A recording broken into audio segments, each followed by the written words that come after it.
On Monday, August 5th, the Hoover City Council passed a resolution that restored the streaming of council meetings in their entirety, something they had done away with 2 years before. After the meeting, City Council President John Lyda made some remarks to Fox6, and we're going to discuss some of those remarks. But first, let's look at a timeline of what happened with the transparency and the streaming of council meetings in the City of Hoover. Let's go back to 2015. In 2015, we had a Hoover resident, the late Dan Fulton, began to record council meetings via handheld audio recorder and uploaded them to his YouTube channel. He did this on his own, no funding from anybody, and it gave us residents that were interested a really good way to go back and listen to council meetings. Not watch them, but listening. In 2016, the new City Council began to live stream meetings from start to finish using an iPad, and then they archived them for everyone to see on the city's newly created YouTube channel. In 2020, the council chambers were remodeled, and a new audio-video system was installed, including cameras to live stream meetings. This cost $370,000, but it put cameras all over the council chambers to really give residents, those that couldn't be there, a good experience as to what was going on with the council meetings. They then would take those videos and upload them to the YouTube channel. In August of 2022, all recordings that had been done from 2016 to 2022 of council meetings, work sessions, planning and zoning meetings were deleted from the city's YouTube channel. Completely deleted, so they could not be recovered. In September 2022, the city instituted a new policy on streaming council meetings. Work sessions were no longer to be recorded or streamed.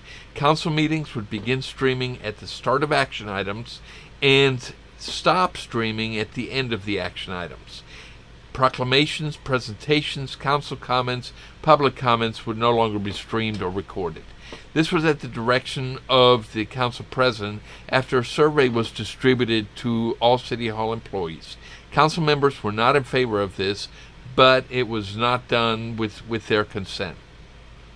At the same time, council meeting minutes were no longer concise, just general and vague, the minimum that the state required. And we'll come back to that in a minute because that creates an interesting concept right there.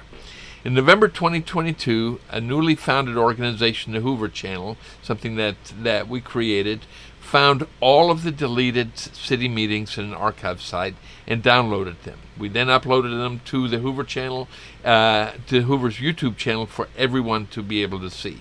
Now they belong to us, not to the city. So therefore, they could not be deleted. In March of 2023, the Hoover Channel began to stream council meetings in their entirety from start to finish, and then we uploaded them to the YouTube, to our YouTube channel. City has no control over the Hoover Channel, a private organization. In May of 2024, a city councilor asked me to draft an ordinance that would restore and mandate the streaming of meetings, as well as keep them on the city's YouTube channel, and also restoring the old method of doing the minutes. In other words, being concise. In August of 2024, a few days ago, on August the 5th, the ordinance that I had written was turned into a resolution. It was modified by council members, and then it was voted on. The one thing that was drastically changed from the original draft that I wrote in May was that the minutes were completely removed from the resolution. Now, let's take a look at what John Lyda said after the council meeting. Well, state law clearly demonstrates what transparency is, and the city has been an incredibly transparent body for the last several years. So state law does not dictate what transparency is. There is nothing in state law that mandates what a city can or cannot do. It's up to the city. So that is a disingenuous, a blatantly false statement by Mr. Lyda. And for him to say that the city has been a very transparent organization over the last few years is also blatantly false. He has done everything in his power to remove transparency instead of enhance transparency in the city's business. Let's go on. In fact, 2 years ago we strengthened that with a streaming policy. 2 years ago, he didn't strengthen transparency. He actually made it less transparent with his new policy because he removed the ability for residents who were not able to attend the meeting to view the city council meetings in their entirety. Again, a blatantly false statement. Probably one of the first in Metro Birmingham to have a streaming policy that. Well, that's not false. Probably one of the first because most of the other cities in Birmingham and Metro Birmingham don't need a policy. There's no policy that's required. And as a matter of fact, this resolution that was passed was in order to do away with his policy and bring back the old method of doing things. Not only allow the residents to watch live, but watch recordings of those meetings after the meeting. So this just strengthens it a little bit more, but in essence does exactly what we did 2 years ago. In essence, it does the polar opposite of what was done 2 years ago.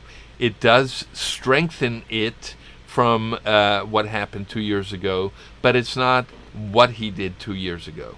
Mr. Lyda was the only council member who did not look at the draft ordinance or make any changes to it, and actually took some punitive action on other members because of this particular resolution.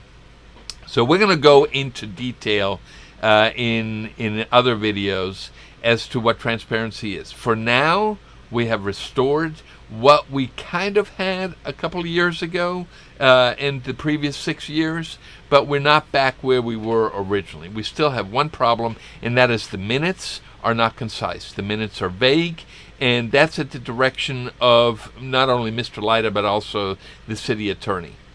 They don't like it to be concise. And we'll have more of this on the Hoover Channel.